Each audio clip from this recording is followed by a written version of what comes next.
आमतौर पर भी आप इतने ही व्यस्त रहते हैं या चुनाव के कारण ये माहौल है?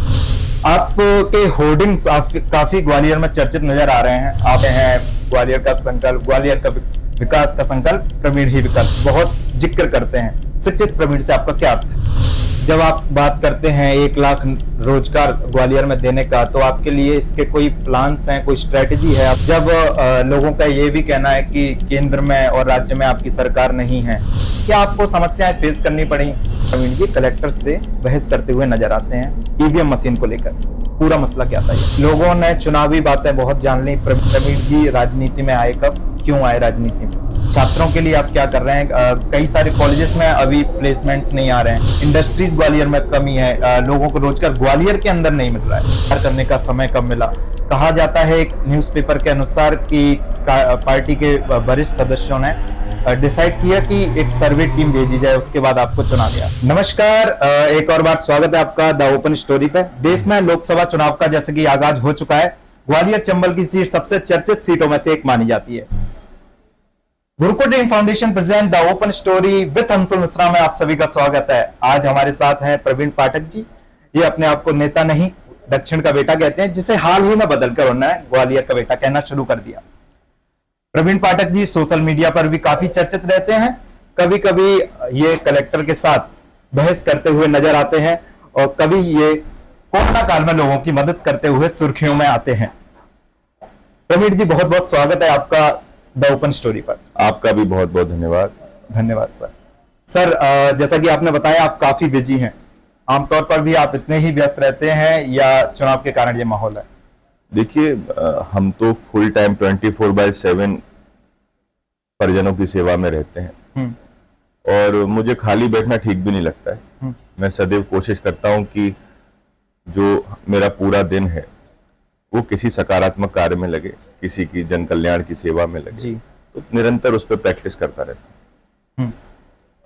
आपके होर्डिंग्स काफी ग्वालियर में चर्चित नजर आ रहे हैं। आप लिखते हैं ग्वालियर का संकल्प, ग्वालियर का विकास का संकल्प, प्रवीण ही विकल्प, और आप शिक्षित प्रवीण का बहुत जिक्र करते हैं। शिक्षित प्रवीण से आपका क्या अर्थ है?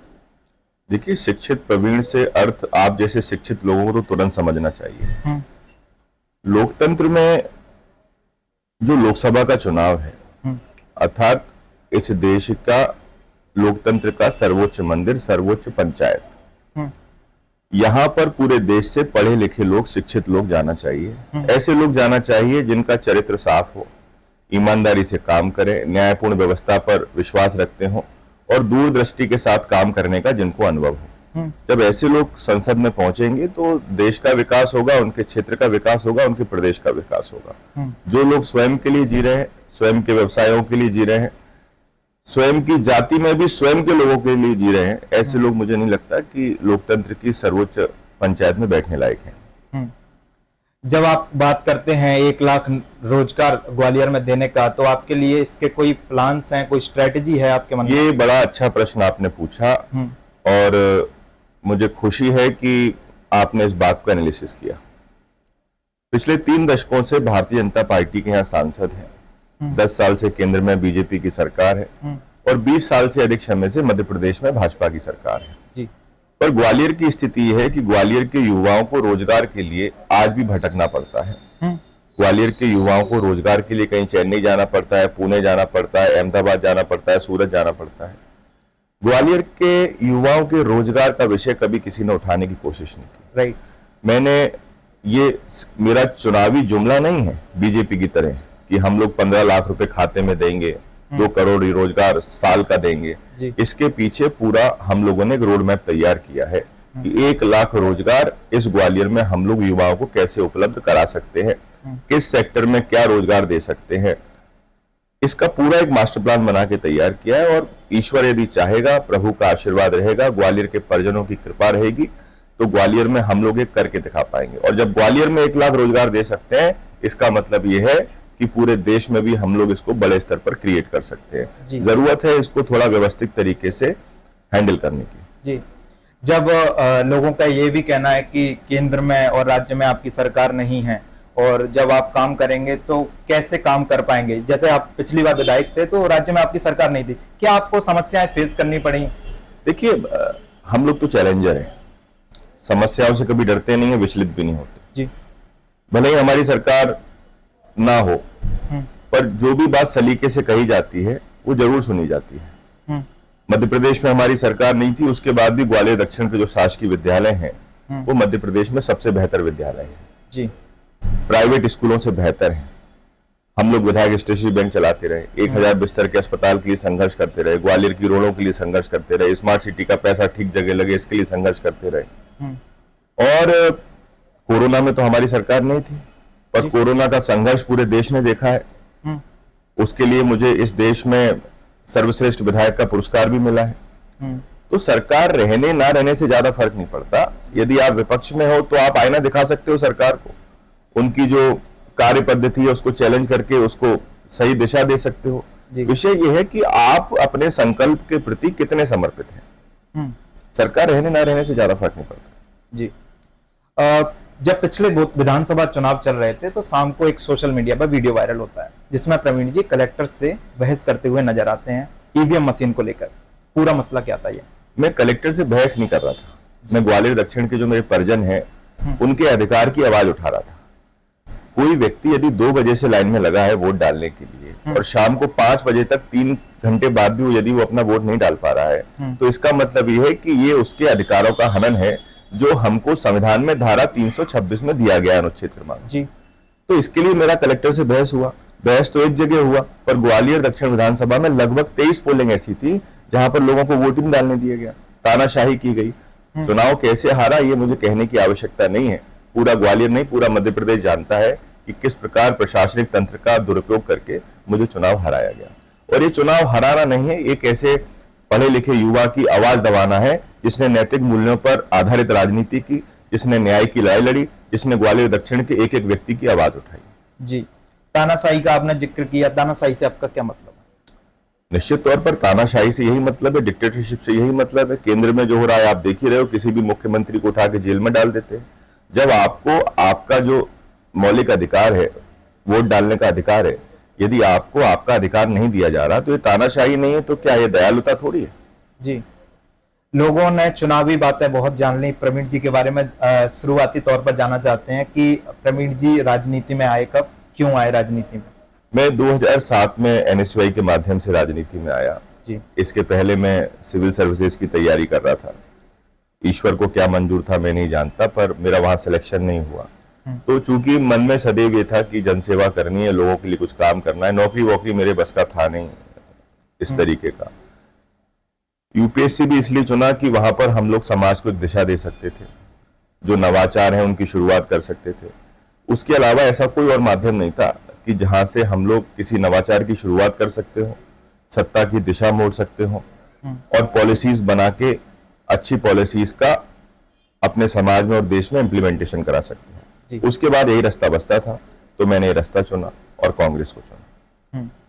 युवाओं के बीच में आप काफी चर्चित रहते हैं, क्या विषय हैं, आप क्या युवाओं के विषय उठाते हैं? देखिए, बात युवाओं की नहीं है, बात यह है कि युवाओं की आवाज कौन उठा रहा है, युवाओं के विषय में सोच कौन रहा है। आपको ये तय करना होगा कि एक दल है जो युवाओं को दिशाहीन कर रहा है, कहीं धर्म के नाम पर, कहीं मंदिर के नाम पर, कहीं भगवान राम के नाम पर, कहीं मस्जिद के नाम पर, कहीं चाइना के नाम पर, कहीं रशिया के नाम पर सत्यता युवा के सामने आ नहीं पा रही। भाई, युवाओं को इस समय दिशा देने की आवश्यकता है। ये सोचने की आवश्यकता है कि युवाओं का भविष्य क्या है, युवाओं का भविष्य किस तरीके से हम लोग निर्माण कर सकते हैं, निर्मित कर सकते हैं, जिनसे उनका परिवार चले।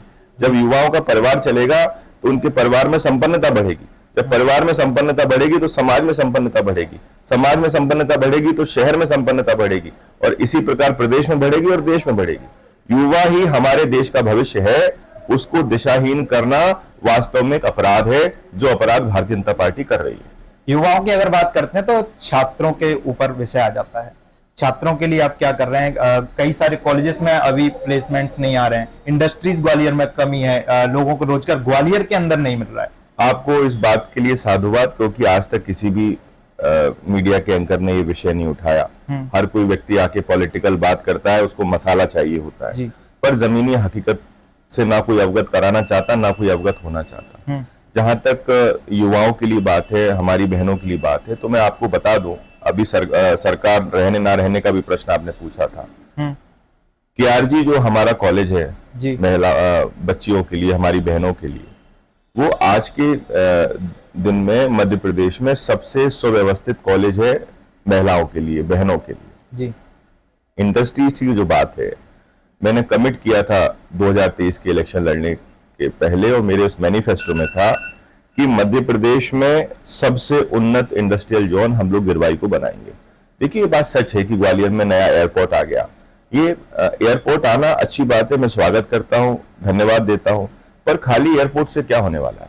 जब तक युवाओं को रोजगार नहीं मिलेगा, एयरपोर्ट का हम लोग करेंगे क्या? वही होगा, बार बार फ्लाइट्स आएंगी, ट्रैफिक नहीं मिलेगा, फिर डिस्ट्रॉय हो जाएंगी। जी हमको अब सोचना होगा ग्वालियर के लिए वृहद स्वरूप में।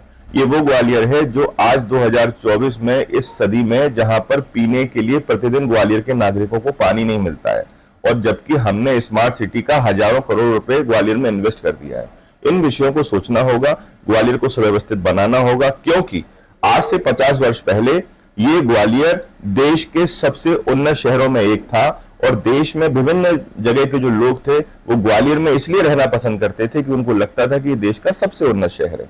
आज हम लोग किस पायदान पे खड़े हैं?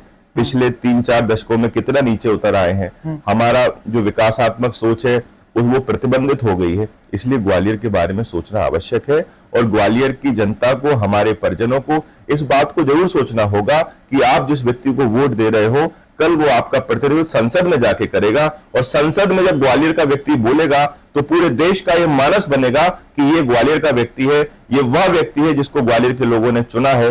ये ग्वालियर के लोगों की बौद्धिक क्षमता का भी परीक्षण है, आपसे ये बोलना चाहता हूं। ग्वालियर में कांग्रेस सीट पर टिकट देने से बहुत लेट हो गया, आपको प्रचार करने का समय कब मिला? कहा जाता है एक न्यूज़पेपर के अनुसार कि पार्टी के वरिष्ठ सदस्यों ने डिसाइड किया कि एक सर्वे टीम भेजी जाए, उसके बाद आपको चुना गया। ये तो सब मीडिया ट्रायल है, और ये इन सब बातों पे, गपशप पे, गॉसिप पे ज्यादा ध्यान नहीं देना चाहिए। मुझे असल में पार्टी ने उड़ीसा की जिम्मेदारी दी थी, और वहां पर जब 3 चरणों की हम लोगों ने लिस्ट डिक्लेयर कर दी, MLAs और MP की, उसके बाद वहां से कार्य मुक्त करके तब मुझे यहाँ भेजा गया। अन्यथा संभव नहीं था। उड़ीसा एक बड़ी स्टेट है, और यहाँ केवल एक सिंगल सीट का मसला था।